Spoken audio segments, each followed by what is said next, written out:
Researchers have been studying the factors that influence us to say yes to the requests of others for over 60 years, and there can be no doubt that there's a science to how we are persuaded, and a lot of this science is surprising. When making a decision, it would be nice to think that people consider all the available information in order to guide their thinking, but the reality is very often different. In the increasingly overloaded lives we lead, more than ever, we need shortcuts or rules of thumb to guide our decision-making. My own research has identified just 6 of these shortcuts as universals that guide human behavior. They are reciprocity, scarcity, authority, consistency, liking, and consensus. Understanding these shortcuts and employing them in an ethical manner can significantly increase the chances that someone will be persuaded by your request. Let's take a closer look at each in turn. So, the first universal principle of influence is reciprocity. Simply put, people are obliged to give back to others the form of behavior, gift, or service that they have received first. If a friend invites you to their party, there's an obligation for you to invite them to a future party you are hosting. If a colleague does you a favor, then you owe that colleague a favor. And in the context of a social obligation, people are more likely to say yes to those that they owe. One of the best demonstrations of the principle of reciprocation comes from a series of studies conducted in restaurants. So the last time you visit a restaurant, there's a good chance that the waiter or waitress will have given you a gift, probably at about the same time that they bring your bill. A liqueur perhaps, or a fortune cookie, or perhaps a simple mint. So here's the question. Does the giving of a mint have any influence over how much tip you're going to leave them? Most people will say no, but that mint can make a surprising difference.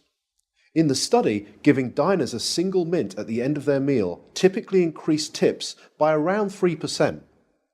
Interestingly, if the gift is doubled and 2 mints are provided, tips don't double. They quadruple, a 14% increase in tips. But perhaps most interestingly of all is the fact that if the waiter provides 1 mint, starts to walk away from the table, but pauses, turns back, and says, "For you nice people, here's an extra mint," tips go through the roof, a 23% increase, influenced not by what was given, but how it was given. So the key to using the principle of reciprocation is to be the first to give and to ensure that what you give is personalized and unexpected. The second universal principle of persuasion is scarcity. Simply put, people want more of those things they can have less of. When British Airways announced in 2003 that they would no longer be operating the twice-daily London-New York Concorde flight because it had become uneconomical to run, sales the very next day took off. Notice that nothing had changed about the Concorde itself. It certainly didn't fly any faster, the service didn't suddenly get better, and the airfare didn't drop. It had simply become a scarce resource, and as a result, people wanted it more. So when it comes to effectively persuading others using the scarcity principle, the science is clear. It's not enough simply to tell people about the benefits they'll gain if they choose your products and services. You'll also need to point out what is unique about your proposition and what they stand to lose if they fail to consider your proposal. Our third principle of influence is the principle of authority, the idea that people follow the lead of credible, knowledgeable experts. Physiotherapists, for example, are able to persuade more of their patients to comply with recommended exercise programs if they display their medical diplomas on the walls of their consulting rooms. People are more likely to give change for a parking meter to a complete stranger if that requester wears a uniform rather than casual clothes. What the science is telling us is that it's important to signal to others what makes you a credible, knowledgeable authority before you make your influence attempt. Of course, this can present problems.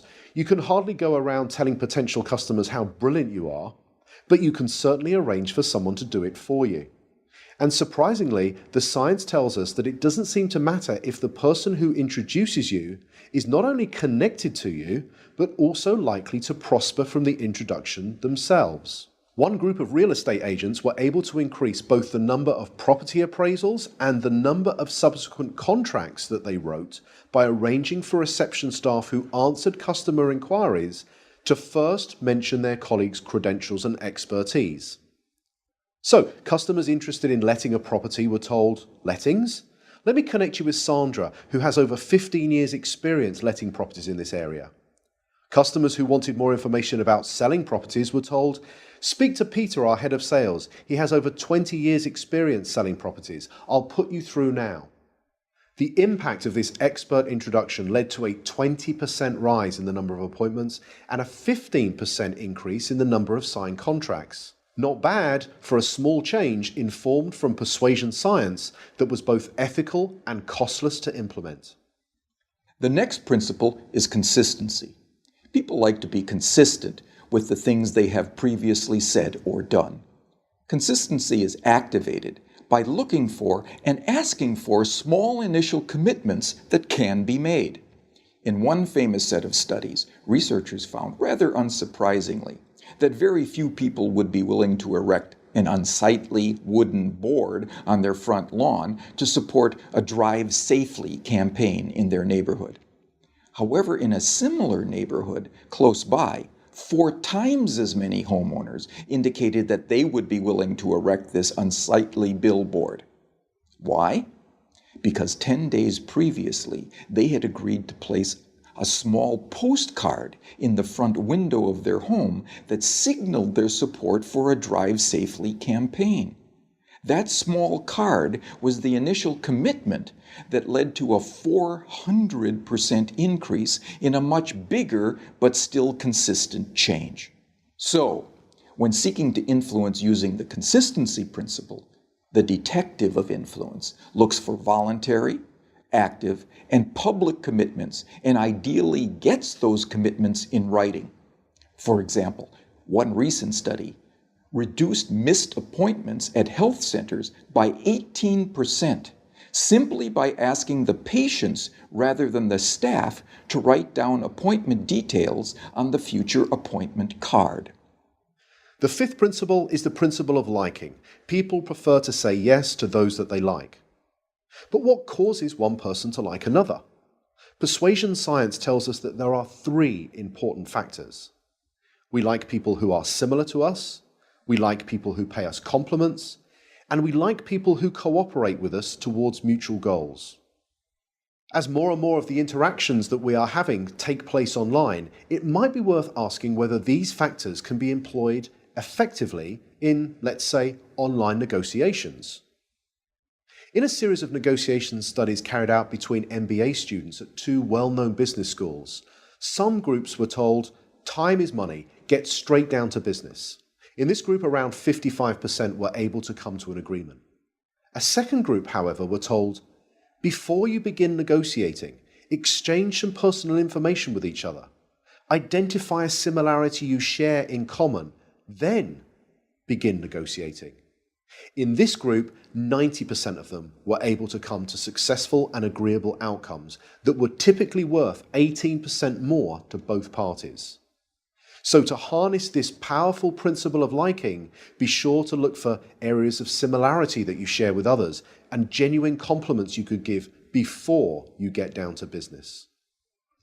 The final principle is consensus. Especially when they are uncertain, people will look to the actions and behaviors of others to determine their own. You may have noticed that hotels often place a small card in bathrooms that attempt to persuade guests to reuse their towels and linen. Most do this by drawing a guest's attention to the benefits that reuse can have on environmental protection. It turns out that this is a pretty effective strategy, leading to around 35% compliance.